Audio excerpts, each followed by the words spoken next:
On Valentine's Day, after my wife received a phone call, she hurriedly told me there was an urgent matter at the company and left. I kept reheating the food, waiting for her. Suddenly, I received a photo on my phone. In the photo, my wife is leaning against her ex-boyfriend. The background is clearly an obstetrics and gynecology clinic, yet she had previously said she was going to the company. I called my wife to ask her about it, but she got angry. Can you not create problems when there's nothing wrong? I'm really busy right now. I don't have time to talk more with you. I suddenly felt utterly exhausted. Emily, let's get a divorce. Valentine's Day is the anniversary of my relationship with my wife. Emily, I had prepared a lavish dinner and gifts in advance, but she hurriedly grabbed her bag and got ready to leave. There was suddenly something at the company. I have to go there. You stay home and wait for me. Before she finished speaking, the door was closed. I kept reheating the food.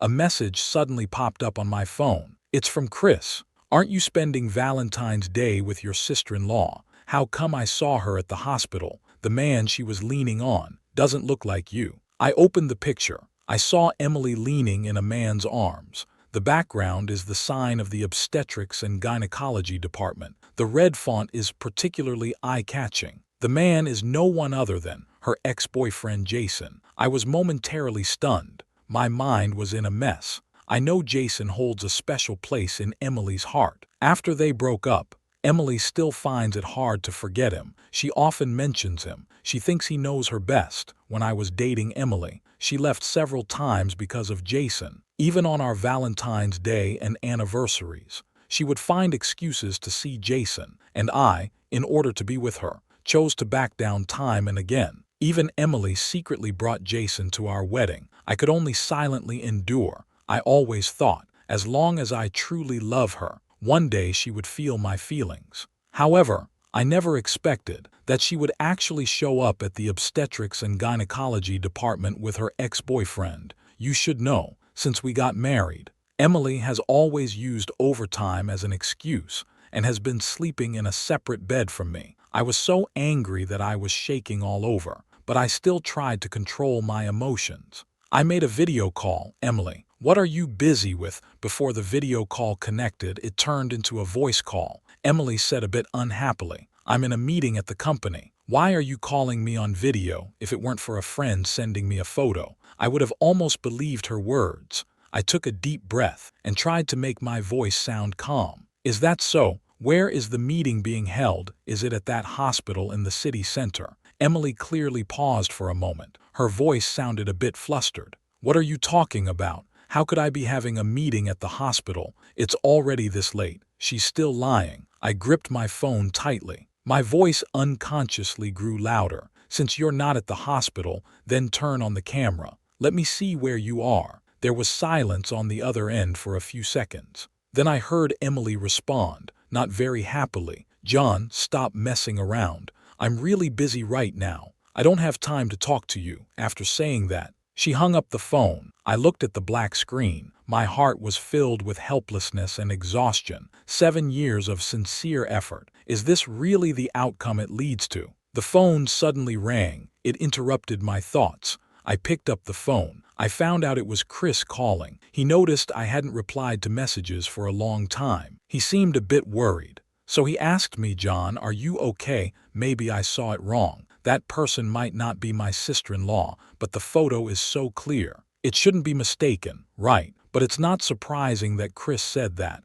After all, in the past 7 years, I really am too good at deceiving myself. I'm staring at my phone. Emily's message just came in. I'm in a meeting at the company. Don't overthink it. I'm not going back tonight. Calm down. He suddenly laughed. As soon as Emily mentioned the meeting, it felt like she could easily brush me off. She couldn't even be bothered to lie properly. I have been holding back. It's because I believe she will eventually understand my sincerity. I thought that as long as I worked hard enough, I could replace Jason in Emily's heart. But now it seems I really was thinking too much. Emily never intended to give me that chance. I smiled helplessly, speaking into the phone. Chris, this time I really can't hold it in anymore. That's it. The edited information was sent out immediately. Emily, let's get a divorce. Emily did not reply further. Instead, Jason sent 2 photos in one of them. Emily, with a beaming smile, gently caressed her belly. She smiled gently at the person taking the photo. The other one is Emily's ultrasound report.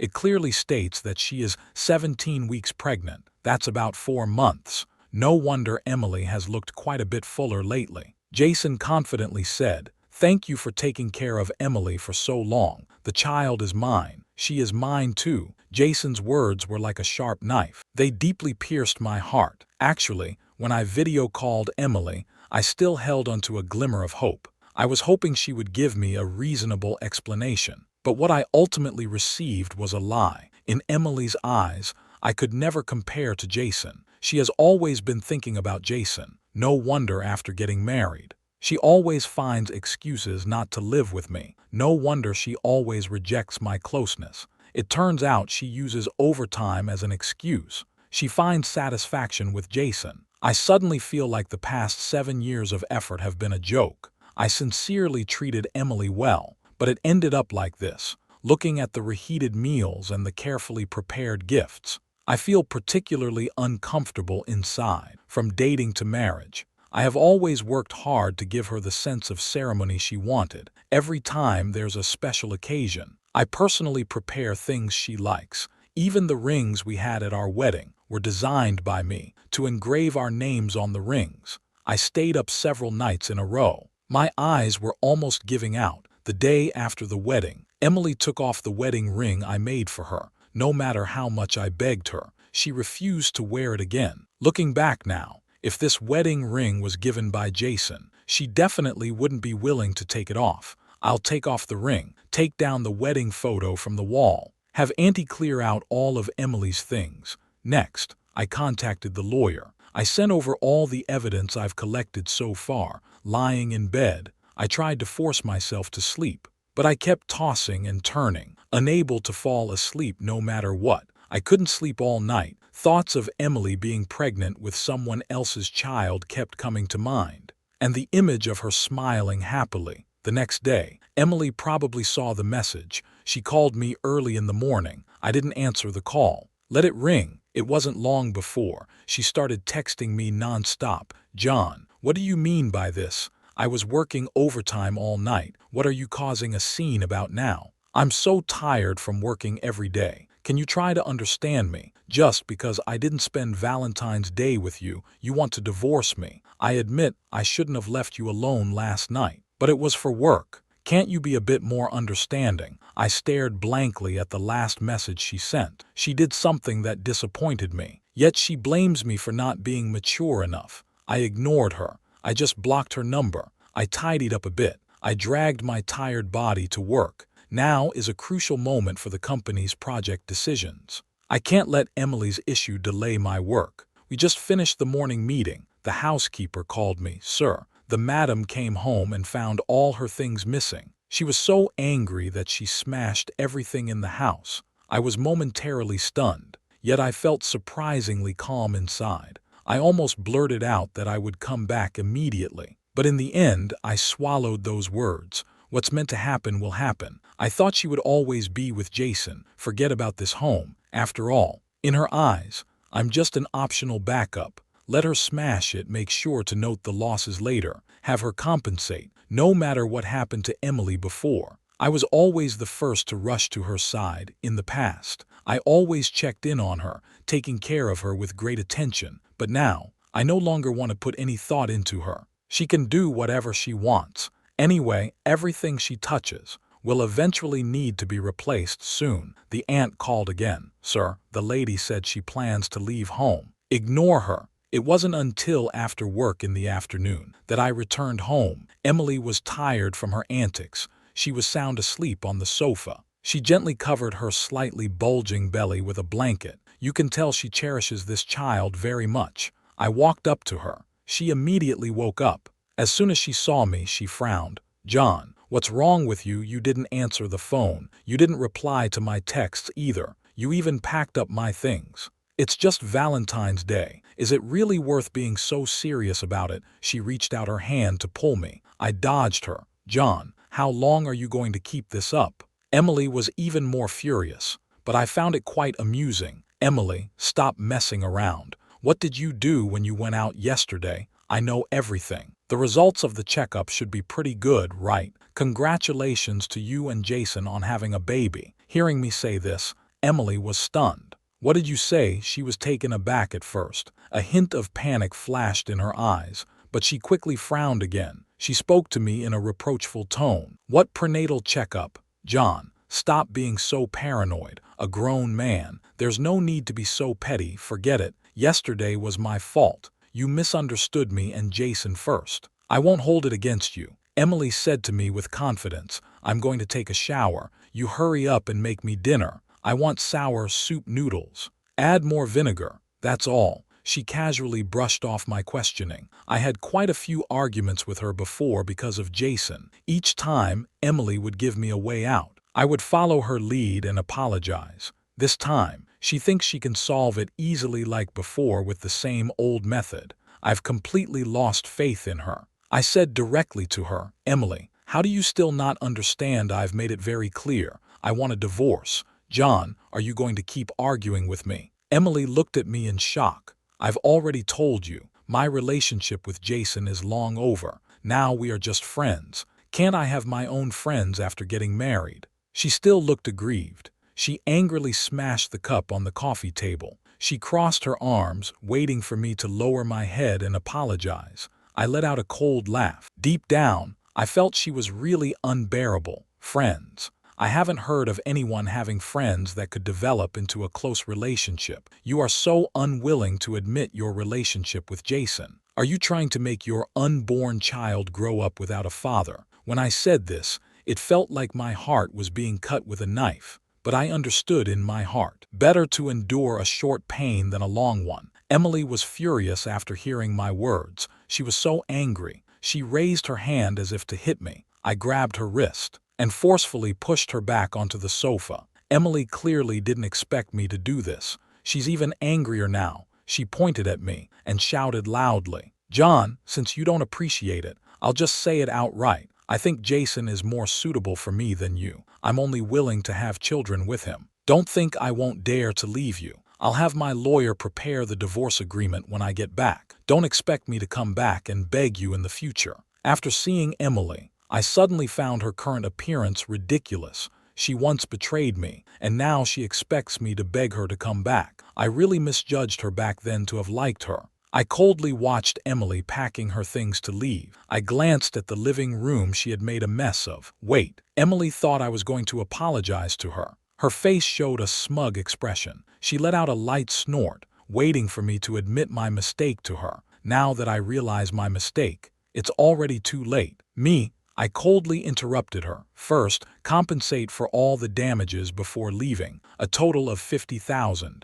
Emily was stunned. The smile on her face froze instantly. John, what did you just say? I coldly repeated myself. Compensate for the money. Also, return that card to me. That's all. I turned to my aunt and said, don't let her in this door again. My aunt has watched me grow up since I was little. She has always been dissatisfied with Emily's behavior. Now she finally understands after seeing me. She is also happy for me. She immediately walked over to Emily. Ma'am, please leave. Emily's face instantly turned pale. She seemed unable to accept this situation. She trembled as she asked me, John, what do you mean by this? Are you really planning to divorce me? I looked at her slightly protruding belly. She said coldly, yes, I just think you're dirty. Emily has never been this angry with me. She was shaking with rage. John, don't regret it. After saying that, she angrily took out her phone. She transferred 50,000 yuan to me. Then, she took a card out of her bag and forcefully slapped it in front of me. This is your salary card.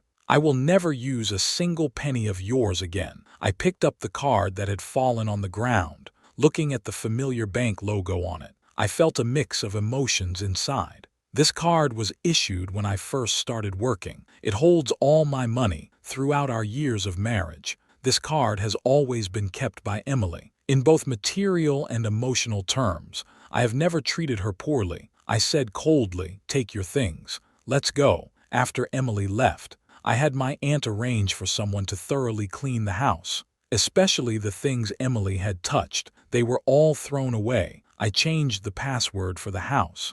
I also deleted her fingerprints from the door lock. After all these years, Emily's heart has never truly been with me. I did a lot for her. I thought filing for divorce would be difficult. However, when it actually happened, I was much calmer than I expected. I copied the video from the surveillance where Emily admitted to cheating. I sent it to my lawyer. The evidence I have is sufficient. I had the lawyer help me file for divorce. Emily must leave with nothing. After discussing with the lawyer, I posted a message in my social circle announcing that I would be divorcing Emily. Several close friends messaged me, happy that I am finally free, and some gossip-loving people called me, wanting to hear the gossip. Why did young Master John suddenly want a divorce? Is this a little joke between you and Emily as a couple? Clearly, there's more than one person on the other end waiting to hear the gossip. Most people in our circle are in business marriages. It's indeed rare to find someone like me who insists on marrying for true love. I took a sip of wine. Seriously, I really want a divorce. I'm not joking. The voice on the other end changed. Brother John, are you serious?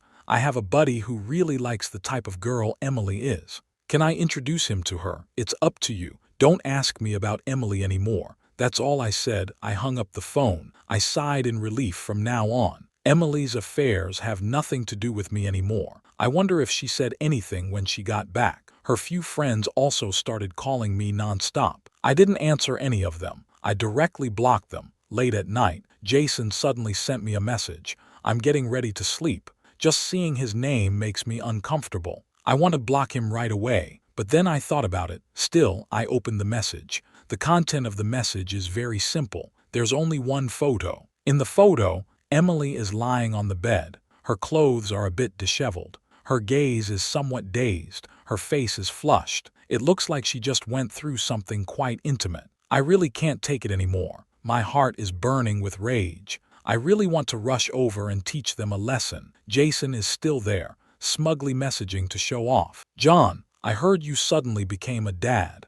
How does it feel? Isn't it a bit surprising? You don't have to be this angry. I already gave you and Emily a chance to get married. It's just that you didn't make her pregnant. As a man, I understand your situation. Since that's the case, you can treat my child with Emily as your own. I can also have him call you Dad. I saw his last message. I feel very uncomfortable. I immediately blocked him to avoid being disturbed again. I blocked everyone related to Emily in my contacts. After handling these trivial matters, I decided to go out and clear my mind. Coincidentally, the company has a project that requires going abroad for inspection. I will personally lead the team. I want to take this opportunity to change my mood. The divorce matters will be handled entirely by the lawyer I hired, so I won't have to meet them again. My mom heard about it. Although she was a bit worried, she still supports my decision. However, she always feels that I can't handle it alone. She insisted on finding me a personal assistant. Although they call it a personal assistant, it's actually a psychologist whose job is to chat with me. Lily is studying psychology. You young people can relate well. If there's something you don't want to tell me, you can talk to her. I'm a bit helpless, but I still took my mom's advice. Right now, I'm really feeling down. I need someone to guide me. This is the first time I've liked Emily for 7 years. It's the first time I've been apart from her for so long. I used to be very cautious. I was afraid of doing something wrong that would upset her. Now, I can finally break free from her control and live the life I want. I've never felt this relaxed before. This time, as soon as I went abroad, I stayed for nearly half a year. During this time, the lawyer helped me win the divorce case. Emily was at fault. In the end, she took nothing with her. She left empty-handed. After that, I was busy with work. I rarely heard news about Emily. I only occasionally heard from friends that she had a baby, but strangely enough, she never officially married Jason. I didn't pay much attention to these things at first, but later, Emily suddenly wanted to contact me. She found out that I had blocked all her contact information, so she started reaching out to me in various ways. At first, she questioned where I had been and asked who the woman in my social media photos was. Seeing that I was ignoring her, she took the initiative to admit her mistake. She said she shouldn't have lied to me and that she would love me properly from now on. No matter how many children we have, they will listen to me. She even said, when I returned from my business trip, she would immediately prepare to have a child with me. Seeing the words preparing for pregnancy, I felt completely indifferent. I just found it particularly ironic. In the past, I had repeatedly mentioned to Emily that I wanted a child, but she always said she was working late, insisting on sleeping apart from me. Now, even if she actively says she wants to prepare for a child with me, I still wouldn't believe her anymore. After all, we are already divorced. I don't want to be entangled with her again to prevent Emily from bothering me any further. I simply changed my phone number. Now my world is finally quiet. Lily has somehow come to my side. She smiled and said to me, "It seems she really regrets it." I shook my head. No way. She's just not used to others not treating her as well as I did. I know Emily too well. She always thinks only of herself. She never cares about others' feelings. Her regret isn't because she loves me. It's because she lost someone she could manipulate. Lily said seriously, "You treated her well for 7 years. Suddenly, you stopped doing so. Of course, she would feel uncomfortable. But many people often realize their feelings for someone only after they truly separate. She might not adapt well, or she might still feel a bit unwilling. She probably won't easily give up trying to find you. I don't think they'll give up on finding you that easily." I sighed. If that's the case, I hope you can help me perform a scene. Lily nodded. No problem. Half a month passed. My team and I finally set off on our journey back home. I had just returned home for 2 days. The housekeeper suddenly called me while I was working. "Sir, husband, Miss Emily suddenly came to the house." I didn't expect that after changing the villa's password. Emily was still able to get in. The property management told me. She came in by getting a ride with someone else. When I got home, I found her already cooking in the kitchen. This felt so unreal. I even doubted whether I was dreaming. The new password is my birthday. I didn't expect she would remember when I walked in. Emily came out holding a bowl of chicken soup. It had been half a year since we last met. She immediately put down the soup bowl when she saw me. She stood there a bit nervously, timidly looking at me. She said, "John, you're back. This is." When she noticed Lily next to me, the enthusiasm on Emily's face disappeared instantly. I quietly gave Lily a glance. She immediately understood my meaning. She reached out and linked her arm with mine, affectionately leaned against me, smiling as they spoke to each other. "I'm John's girlfriend. May I ask who you are? How did you end up at my house?" Emily stared at us with wide eyes. Her face was pale. She looked haggard. She appeared very flustered. She quickly took off her apron, ran in front of me, trying to pull Lily away. "You're home. What are you talking about? This is my and John's home." Lily was not to be outdone. Instead, she held me even tighter. She even playfully shook my arm, deliberately putting on a girlfriend act. "John, is this the maid you hired to cook for me? Why did she say this is her home with you? I knew someone would have their eyes on you. You should hurry up and fire her. I don't want to see her again." Emily was so angry her face turned red. She wanted to explode but held it in. Instead, she looked at me with a pitiful expression. "John, are you still mad at me? I realize I was wrong. I shouldn't have gone to find Jason. After all, we have already broken up. Can you forgive me?" Even though she repeatedly admitted her mistake, she never understood what I truly cared about. I pushed her hand away and pulled Lily behind me. I said coldly, "Emily, I've made myself very clear. We are already divorced. Don't come looking for me again." Emily's eyes turned red. "You're talking nonsense. You loved me for 7 years. How could you just let go like that? Is she someone you hired to act? John, you just want me to regret it. I have already realized my mistake. What else do you want me to do? Your business has nothing to do with me. But she is my girlfriend. Please be mindful of how you speak." I pulled Lily towards the bedroom. As we passed the dining table, I saw the carefully prepared dishes. I had no appetite at all. I coldly reminded her, "Just throw all of this away. Lily doesn't like to eat this." Emily finally couldn't hold back. She cried out to me in an emotional outburst, "John, I spent the whole morning making these dishes. How can you make me throw them away because of another woman?" I did not look back.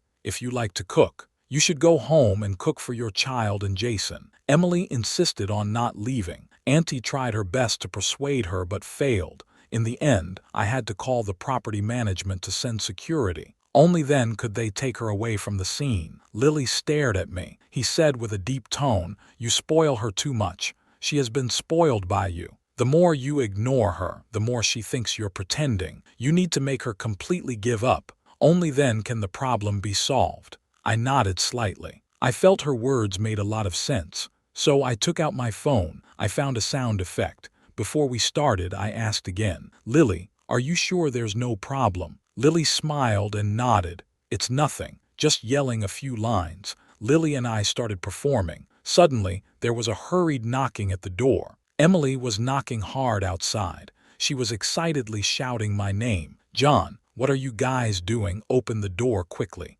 Open the door, you said you would love me forever. Why are you with another woman? Are you trying to get back at me, right?" Emily obviously can't stand me getting too close to other women. She betrayed me without a second thought, being with another man, even pregnant with his child.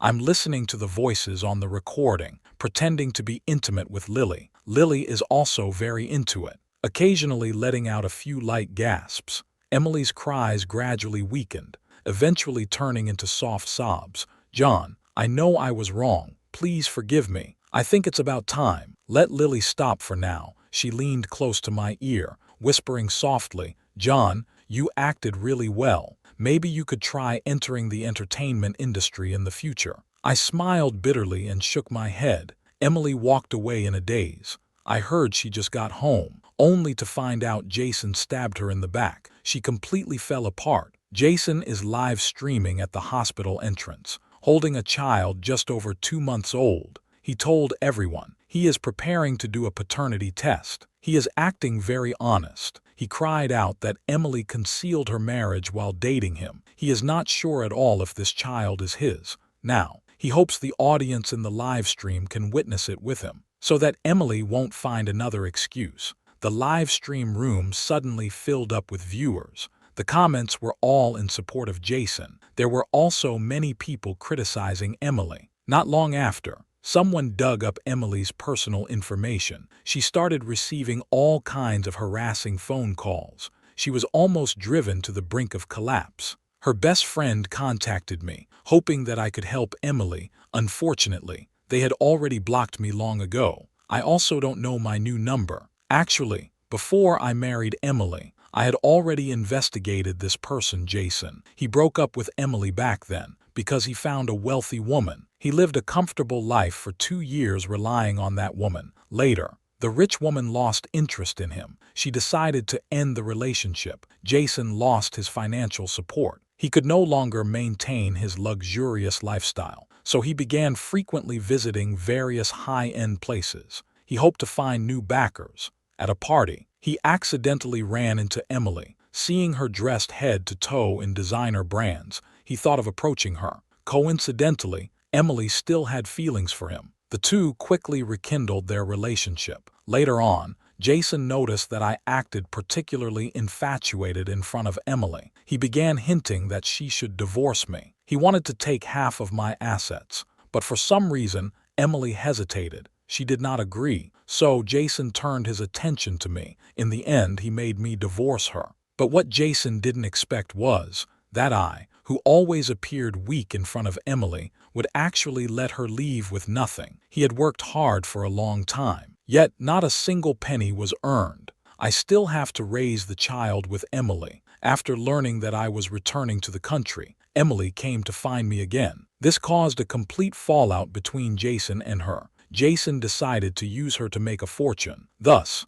the live broadcast of the paternity test happened. Watching the online frenzy attacking Emily, I felt a bit uncomfortable inside. I had warned her long ago to be careful of Jason, but she just wouldn't listen. She even said I was petty-minded, jealous that Jason is better than me. Now that it's come to this, all I can say is that she brought this upon herself. I contacted the company's PR department to keep a close watch on Jason's movements. If he attempts to defame me, then immediately release the evidence I provided. As expected, Jason not only wants to hurt Emily, but also plans to drag me down with him. He forged the paternity test report in advance, intending to frame me as the child's father, so that I would raise the child for him. If I do not admit it, relying on the popularity of his live stream could also put my company in a public relations crisis. But he never expected at all. Emily has deep feelings for him. She is completely unwilling to have any intimate contact with me. I can say with 100% certainty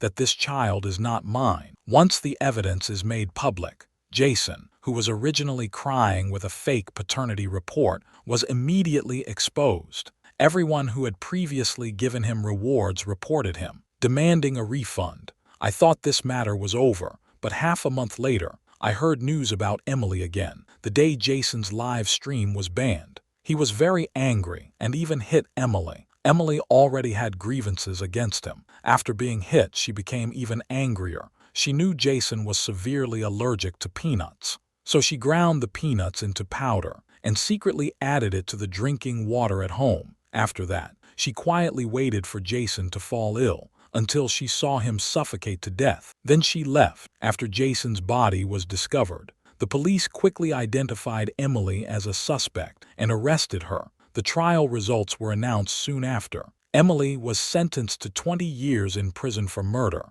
Her and Jason's child was sent to a welfare institution. After Emily went to prison, the prison guard contacted me. She said Emily wanted to see me. I thought about it and decided to go. It was a way to bring closure to this unfulfilled relationship. Emily, what do you want to say to me? Emily looked up. Her gaze was vacant. Tears streamed down her gaunt face. John, I was wrong. I was really wrong. Her voice trembled. It was filled with sobs. I shouldn't have lied to you. I shouldn't have betrayed you. This is all my fault. I deserve this. I silently watched her, without saying a word. She said, sobbing, Jason doesn't love me at all. He only cared about my money, and now I have nothing. I lost my job. My friends left me. Even my family ignores me now. I once met someone who truly loved me, yet I chose the wrong person. I looked at Emily in her disheveled state. It felt really uncomfortable inside. I know she's hurting right now, but I can no longer sympathize with her. Emily, this is all your own choice. I said calmly, if you really feel regret, just perform well inside. Don't contact me again. I didn't listen to Emily's confession anymore. I turned and walked out of the prison. After that, I also stopped paying attention to her situation. I understand. Our relationship has come to an end. From now on, I will dedicate myself fully to start my new life.